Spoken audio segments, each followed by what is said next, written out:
Hello guys, welcome back to education IQ। I hope आप सब अच्छे होंगे। तो आज का जो हमारा द हिंदू एडिटोरियल आर्टिकल है वो है इंडियाज़ म्यांमार क्वांडरी इट्स पैराडॉक्शियल पॉलिसी।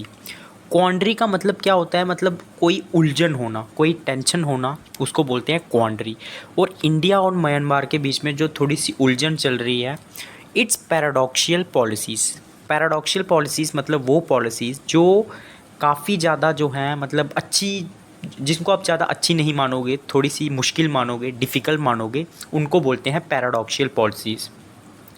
तो पूरी हेडिंग का मतलब ये है। अब इसके अंदर में इंडिया और म्यांमार के बीच में क्या रिलेशन चल रहा है, क्या पूरी इसकी हिस्ट्री है, एक एक मतलब जो टॉपिक होगा उसको हम लोग डिटेल में पढ़ेंगे। और कोई भी डिफ़िकल्ट वर्ड मीनिंग आएगा, कोई भी इंपॉर्टेंट टर्म आएगी, वो मैं आपको साथ साथ में बताता चलूँगा। तो स्टार्ट करते हैं आज का the Hindu editorial article without any time waste. तो क्या लिखा हुआ है? July 31st and August 1 will be recorded as the crucial dates when the history of Myanmar's ongoing tragedy was written। तो जो जुलाई 31 है और अगस्त 1 है, वो एक हिस्टोरिकल डेट होगी, एक क्रूशियल डेट होगी जब जो हिस्ट्री है म्यांमार की वो लिखी जाएगी। म्यांमार की जो ट्रेजिडी हो रही है, ऑन गोइंग ट्रेजिडी चल रही है, आपको पता है वहाँ पे मिलिट्री रूल है, मिलिट्री ने कोप करके रखा हुआ है, तो वो उस टाइम पे लिखी जाएगी। In the first case the acting president of Myanmar minds we announce the fourth extension of the emergency for another 6 month.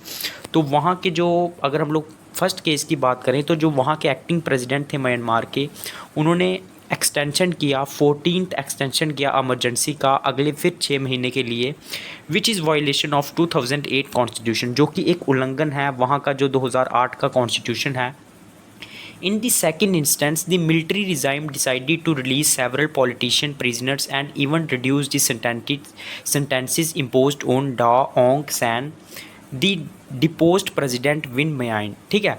और क्या हुआ, जो दूसरी बार क्या हुआ, जो मिलिट्री रिज़ाइम है, जो मिलिट्री है वहाँ की, उसने डिसाइड किया कि वो कुछ पॉलिटिशियन प्रिजनर्स जिनको कैद करके रखा है उनको रिलीज़ करेंगे। और इवन रिड्यूस सेंटेंसेस का मतलब होता है जो सज़ा दी गई है वो उसको थोड़ा सा कम करेंगे, जो कि डा ओंग संग को वहाँ पे सज़ा दी गई है। और जो प्रेसिडेंट हैं वहाँ के Win Myint, mister Suu was also moved out of prison to house arrest. और जो मिस्टर स्यू हैं उनको जो है जो वो प्रिजन में थे उनको भी हाउस अरेस्ट में रखा जाएगा। However this developments do not signal the dawn of democratic and peaceful Myanmar. लेकिन ये जो इंसिडेंट हो रहे हैं कि वहाँ पे प्रिजनर्स को छोड़ा जा रहा है आर्मी के द्वारा, वहाँ के प्रेसिडेंट को छोड़ा जा रहा है, ये जो इंसिडेंट हो रहे हैं ना, ये कोई सिग्नल नहीं दे रहे हैं कि वहाँ पे जो है डेमोक्रेसी का जो है वो उदय हो रहा है। डॉन का मतलब होता है दोबारा से किसी चीज़ का होना, या फिर पीसफुल म्यांमार को हम लोग दोबारा से देख सकेंगे, ऐसा वहाँ पे कुछ भी नहीं हो रहा है। अब हम लोग बात करेंगे emergency and elections. The extension of the emergency further delays the elections propose by the military. तो अभी जो वहाँ पे इमरजेंसी लगा दी गई है, तो उसकी वजह से जो इलेक्शन करवाना चाहती थी वहाँ की मिलिट्री, वो भी डिले हो गया है। तो guys, welcome back to education IQ। I hope आप सब अच्छे होंगे। तो आज का जो हमारा द हिंदू एडिटोरियल आर्टिकल है वो है climate events and an umbrella for urban health. तो सबसे पहले मैं आपको हेडिंग का मतलब बताता हूँ।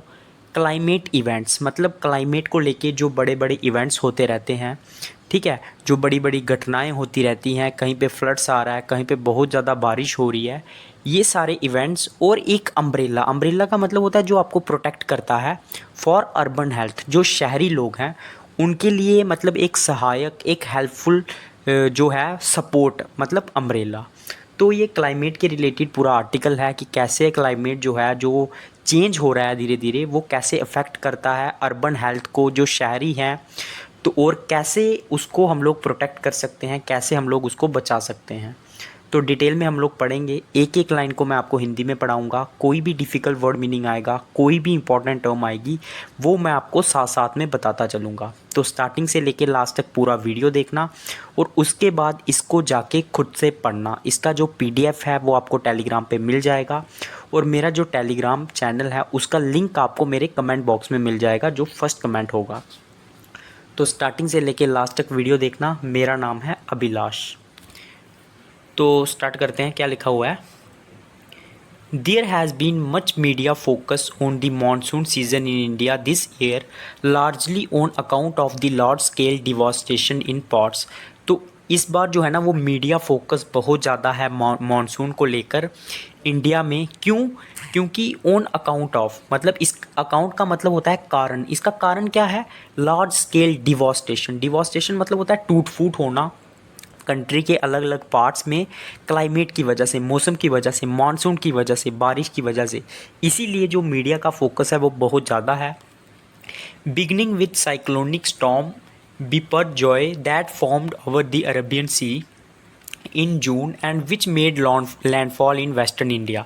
तो अगर हम लोग स्टार्ट करें, जो साइक्लोनिक स्टॉर्म आया था बिपरजॉय में, जिसका नाम दिया गया था बिपरजॉय, और जो अरेबियन सी के ऊपर जो है वो फॉर्म्ड हुआ था, बना था जून में, और जिसने बहुत सारी जो है वो, जिसके कारण बहुत सारी लैंड फॉर्म हुई थी, मतलब लैंडस्लाइड हुई थी। कहाँ पे? वेस्टर्न इंडिया में। To the floods in the north eastern state of Assam, और जो फ्लड्स आते रहते हैं असम के अंदर, उसके बारे में अगर हम लोग बात करें। And the recent episodes of heavy rain and devastation in parts of northern India, और अभी जो रिसेंटली बहुत ज़्यादा रेन हो रही है, बहुत ज़्यादा टूटफूर हो रही है नॉर्थन इंडिया में। This subject has been a matter of concern specially for policy makers. तो ये जो मैटर है ना मानसून को लेके, क्लाइमेट को लेके, ये एक मैटर ऑफ कंसर्न है। कंसर्न मतलब होता है एक चिंता का विषय है हमारे पॉलिसी मेकर्स के लिए, जो पॉलिसीज़ बनाते हैं। Event even as the process of getting back to normal life is in various stages.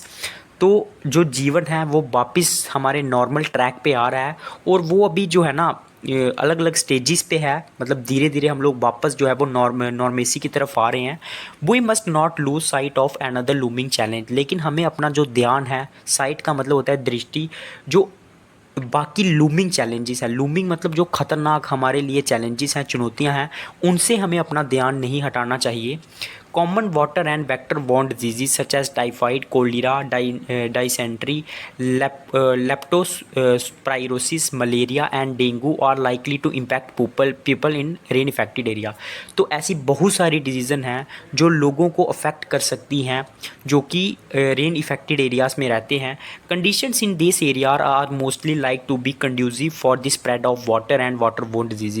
तो इन एरियाज़ में जो कंडीशन है ना वो बहुत ज़्यादा कंड्यूसिव है। कंड्यूसिव का मतलब होता है सहायक होना, हेल्पफुल होना, वाटर और वेक्टर बोर्न डिजीज़ के फैलने के लिए। ये जो वहाँ की कंडीशंस है वो काफ़ी ज़्यादा अनुकूल है। कंड्यूसिव का मतलब होता है अनुकूल होना, हेल्पफुल होना। तो इससे काफ़ी ज़्यादा चिंता जो है वो बनी हुई है।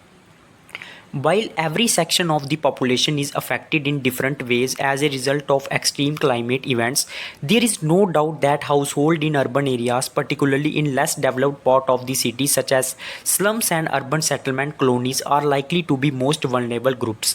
तो हालांकि जो हर सेक्शन है पॉपुलेशन की वो अलग अलग तरीके से इफ़ेक्ट हो रही है अलग अलग क्लाइमेट इवेंट्स की वजह से, लेकिन इसमें कोई शक नहीं है कि जो अर्बन एरियाज़ के हाउस होल्ड हैं, जो अर्बन एरियाज़ में रहते हैं, जो कि लेस डेवलप्ड पार्ट है सिटी का, जैसे स्लम्स हो गए, स्लम्स मतलब जो झोंपड़पट्टी हो गई, या फिर जो अर्बन सेटलमेंट कॉलोनीज़ हो गई, वो सबसे ज़्यादा वल्नरेबल ग्रुप हैं। वल्नरेबल का मतलब होता है सबसे ज़्यादा गरीब वर्ग है, कमज़ोर वर्ग है।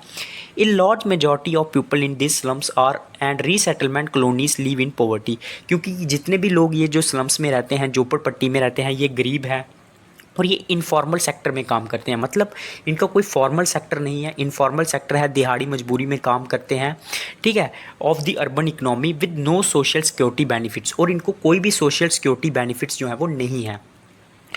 Study on disease vulnerability. अब हम लोग बात करेंगे डिजीज़ की स्टडी के ऊपर। जो वल्नरेबिलिटी का मतलब होता है जो कमजोरी है, जो वीकनेस है। The findings on the vulnerability of the household to climate change led events such as those in the recent month in India finds a place in our recently publish study in the Indian journal of public health. तो जो findings हैं vulnerability के ऊपर, मतलब weakness के ऊपर, house hold से लेके जो डिफरेंट क्लाइमेट इवेंट्स हो रहे हैं, तो जो इन्होंने जो है such as those in recent month in India, जो कि अभी रिसेंटली कुछ महीनों में इंडिया में हुए हैं, उन्होंने एक जगह पाई है। हमारी जो रिसेंट पब्लिश स्टडी हुई है Indian journal of public health, this study highlights two important points. ये जो स्टडी है ये दो इंपॉर्टेंट पॉइंट्स को हाईलाइट करती है। While households in general with poor social economic indicators are more vulnerable to malaria, it is urban households when compare to their rural counterparts they are significantly at much greater odds of suffering from malaria. तो तो जो households हैं in general में अगर हम लोग बात करेंगे, जो जिनकी पुअर सोशल इंडिकेटर्स हैं जो, वो बहुत ज़्यादा कमज़ोर हैं मलेरिया के लिए, मतलब काफ़ी ज़्यादा वनरेबल हैं। लेकिन जो अर्बन हाउस होल्ड्स हैं अगर हम उनको कंपेयर करेंगे रूरल उनके जो काउंटर पार्ट हैं, ठीक है, तो अगर रूरल एरियाज़ को अर्बन एरिया से कंपेयर करेंगे तो जो अर्बन एरियाज़ है ना वो बहुत ज़्यादा ऑड्स में हैं, मतलब उनको बहुत ज़्यादा रिस्क है कि वो सफ़र करेंगे मलेरिया से। It is well known that dengue too affects the, ये भी एक फैक्ट है कि जो डेंगू डिजीज़ है वो भी इफेक्ट करती है अर्बन पॉपुलेशन को ज़्यादा। Second, households from climatically high and moderately high vulnerable states are at a greater odds of suffering from malaria. Second, जो हाउस होल्ड्स हैं, जो घर हैं from climatically high and moderately high vulnerable, जो जिनमें climate जो है वो काफ़ी ज़्यादा हाई रहता है, और जो मॉडरेटली हाई वनरेबल है मतलब काफ़ी ज़्यादा कमज़ोर स्टेट्स हैं, वो ज़्यादा रिस्क पे हैं, ग्रेटर ऑड्स पे हैं। ऑड्स मतलब रुकावटें, रिस्क, सफ़र करेंगे वो मलेरिया से। पोस्ट दी मानसून सीज़न, मतलब जैसे ही मानसून सीज़न हो जाएगा, water and vector borne disease management officials are on high alert to monitor and contain the spread of such disease. तो जैसे ही मानसून सीज़न ओवर होगा तो जो ऑफिशियल्स हैं वो हाई अलर्ट पे होंगे टू मॉनिटर करेंगे, वो देखेंगे और कंटेन करने में, मतलब रोकने में जो डिजीज़ का स्प्रेड होना है। However, this time the pressure on them will be palpable, और इस टाइम जो उनके ऊपर प्रेशर होगा वो बहुत ज़्यादा हाई होगा, palpable होगा। Controlling the spread of this disease requires a systematic and coordinated effort. अगर इन डिजीज़ को हमें कंट्रोल करना है तो हमें एक सिस्टमैटिक और एक कोऑर्डिनेट, मतलब एक यूनिटी की ज़रूरत होगी, not only within but also between two or more states. सिर्फ बिटवीन नहीं बल्कि जो दो स्टेट्स हैं उनको भी मिलके काम करना पड़ेगा। One reason is because of the movement of people between states, क्योंकि लोगों की जो है वो मूवमेंट काफ़ी ज़्यादा होती है एक स्टेट से दूसरे स्टेट में। Therefore coordinating mitigation and adoption efforts can be a challenge. तो कोऑर्डिनेट करना, कोऑर्डिनेटिंग मिटिगेशन का मतलब होता है किसी चीज़ को कम करना, तो कोऑर्डिनेशन को अगर हमें बढ़ाना है और अडॉप्टेशन एफर्ट्स को बढ़ाना है तो ये हमारे लिए एक चैलेंज हो सकता है, ठीक है। Rebuild on the health system, तो दोबारा से हम लोग हेल्थ सिस्टम में दोबारा से रीबिल्ड कैसे कर सकते हैं। Given increasing exposure to unpredictable and extreme climatic events we need to rebuild the urban primary health care system and ensure its resilience. Given का मतलब होता है कंसिडर करना, देखते हुए। तो जो मतलब बहुत ज़्यादा अनप्रेडिक्टेबल, मतलब जिनकी हम लोग कल्पना भी नहीं कर सकते, ऐसे एक्सट्रीम क्लाइमेट इवेंट्स को देखते हुए हमें रीबिल्ड करने की ज़रूरत है अर्बन प्राइमरी हेल्थ सिस्टम को, और उसकी रिजिलियंस को एंश्योर करने की ज़रूरत है। रिजिलियंस का मतलब होता है उसे स्ट्रॉन्ग करने की ज़रूरत है जो हमारा हेल्थ सिस्टम है। Such a system should focus on the vulnerable urban population, ये जो सिस्टम है इसे फोकस करना चाहिए जो हमारा गरीब वर्ग है, जो कमज़ोर अर्बन पॉपुलेशन है, specially those living in urban slums and peri urban areas, जो कि अर्बन स्लम्स में रहते हैं, झोपड़पट्टियों में रहते हैं, और जो पेरी अर्बन एरियाज़ में रहते हैं। पेरी अर्बन एरियाज़ में कौन से होते हैं, जो शहर के साइड वाले इलाके होते हैं, जो थोड़े से शहर से दूर होते हैं। A resilient health system is one which can respond to emergency situation. एक रेजिलियंट हेल्थ सिस्टम उसको बोलते हैं जो किसी भी एमरजेंसी सिचुएशन को तुरंत रिस्पॉन्स करता है। Prepare well in advance against impending crisis. Impending मतलब जो खतरनाक क्राइसिस हैं उनको, उनके लिए पहले ही प्रिपेयर रहता है। And adopt to changing public health system, और जो पब्लिक हेल्थ सिस्टम है उसी हिसाब से अपने आप को अडॉप्ट करता है। एक crucial pre requisite for this is greater public investment. तो इसका बेसिस क्या है, प्री रिक्वेसाइट का मतलब होता है इसका आधार क्या है। अगर हमें ये करना है तो हमें पब्लिक इन्वेस्टमेंट की ज़रूरत है with an immediate focus on urban areas, और अर्बन एरियाज़ पे फोकस करने की ज़रूरत है जो कि बहुत ज़्यादा वीक हैं क्लाइमेटिक शॉक्स को लेके। वो spend very little on primary health care and only a tiny fraction goes to urban local areas. हम बहुत ज़्यादा कम जो है वो पैसा स्पेंड करते हैं अपने हेल्थ केयर के ऊपर, और सिर्फ एक टीनी फ्रैक्शन का मतलब होता है कि हिस्सा जो कि अर्बन लोकल बॉडीज़ को जाता है। Even though the National Urban Health Mission has made modest beginning in improving primary care system in urban areas, हालांकि जो हमारा नेशनल अर्बन हेल्थ सिस्टम है उसने कुछ साधारण एफर्ट लगाए हैं, शुरुआत की है हमारे प्राइमरी केयर हेल्थ सिस्टम को इम्प्रूव करने में। The limited and varied ability of urban local bodies in generating revenues constants progress. तो जो लिमिटेड और एक वेरिड एबिलिटी है अर्बन लोकल बॉडीज़ की इन जनरेटिंग रेवेन्यूज़ कॉन्स्ट्रेंट प्रोग्रेस, तो वो क्या करती है, प्रोग्रेस को कॉन्स्ट्रेंट करती है, रोकती है, क्योंकि उनके पास इतना फैसिलिटी नहीं है, इतनी पावर नहीं है कि वो ज़्यादा से ज़्यादा रेवेन्यू को जनरेट कर सके। A large part of preventive and public health functions are the responsibilities of local bodies. तो एक लार्ज जो पार्ट है प्रिवेंट करना मतलब रोकना एंड पब्लिक हेल्थ फंक्शंस, वो रिस्पॉन्सिबिलिटी होती है लोकल बॉडीज़ की। What is essential is a special fund from statutory institution. हमें चाहिए क्या, ज़रूरी क्या है कि हमें एक स्पेशल फंड मिले जो स्टैट्यूटरी, मतलब जो स्टैट्यूटरी का मतलब होता है जो कानूनी इंस्टीट्यूशंस हैं, जैसे फाइनेंस कमीशन हो गया, that is targeted towards building A resilient system, जो टारगेट करता है कि एक मजबूत मतलब रिजिलियंट सिस्टम बनाए, किसका, ऑफ वल्नरेबल अर्बन एरियाज़, जो कि कमज़ोर शहरी इलाके हैं। Such attention needs to go beyond cities, तो ऐसी अटेंशन जो है हमें सिटीज़ के भी आगे ले जानी होगी, टाउन्स तक पहुंचानी होगी। अब हम लोग बात करेंगे कि कोविड-19 में हमें क्या एक्सपीरियंस हुआ था हमारे हेल्थ सिस्टम को लेके। It is important to recognise the complexities of urban health governance with multiple agencies and fragmented care provisioning.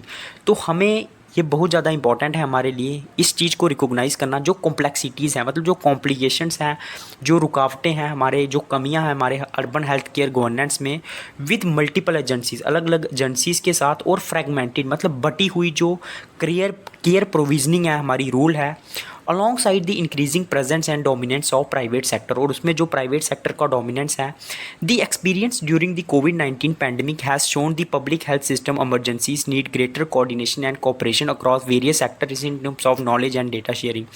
तो जो कोविड-19 पैंडमिक में हमें एक्सपीरियंस हुआ है वो हमें बताता है कि जो हमारी पब्लिक हेल्थ एमरजेंसीज़ हैं उन्हें हमें बहुत ज़्यादा कोऑर्डिनेशन की ज़रूरत है, कोऑपरेशन की ज़रूरत है, अलग अलग जो एक्टर्स हैं नॉलेज के और डेटा शेयरिंग के, उसमें हमें मिलके काम करने की ज़रूरत है। प्रिवेंटिंग एंड क्यूरेटिव फंक्शंस, मतलब हमें रोकना होगा चीज़ों को।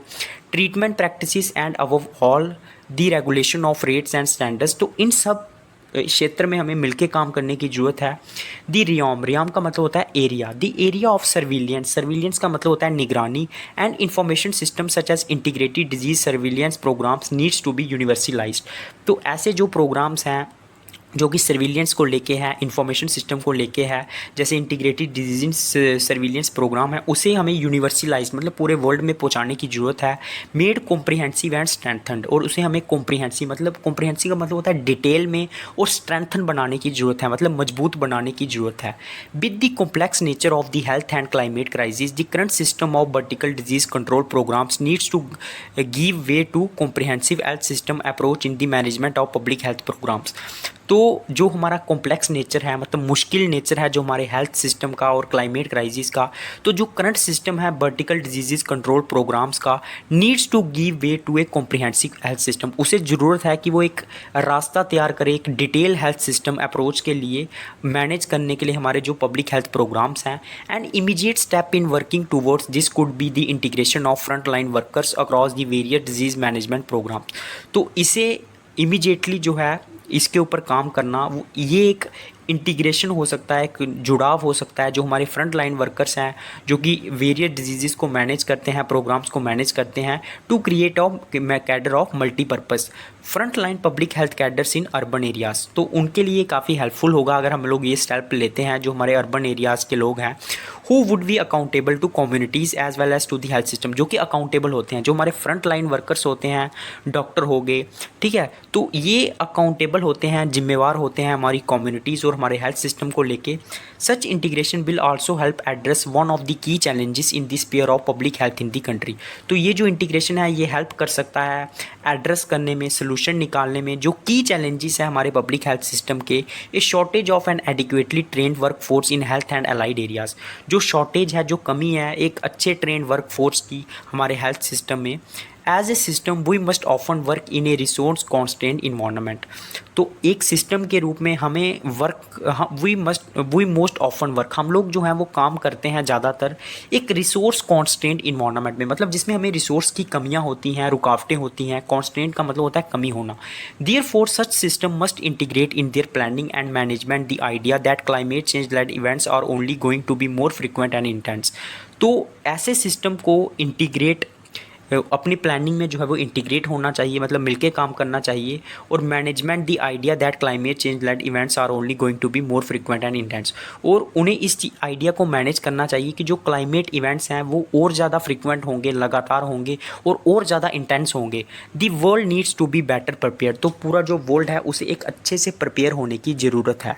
तो ये था आज का the Hindu editorial article. I hope आप सबको अच्छा लगा होगा। जिसको अच्छा लगा है सबसे पहले लाइक करना, उसके बाद कमेंट कर देना, और जो नया बच्चा जुड़ा है चैनल को सब्सक्राइब कर देना, बेल आइकन को दबा देना, ताकि जब भी मेरा नेक्स्ट वीडियो आएगा आपको नोटिफिकेशन मिल जाएगा। टेलीग्राम को प्लीज़ ज्वाइन कर लेना, क्योंकि वहाँ पे आपको डेली पीडीएफ और डेली वीडियो लिंक मिलता है। रात को डेली मेरा वीडियो अपलोड होता है, तो जैसे ही मेरा वीडियो अपलोड होता है वहाँ पे मैं आपको लिंक दे देता हूँ, साथ साथ में पीडीएफ दे देता हूँ, ताकि आप इसको खुद से रीड कर सको। तो देखते रहिए, क्योंकि मेरा नाम है अभिलाष। तो मेरे साथ आपको जुड़े रहना है लास्ट तक। जय हिंद।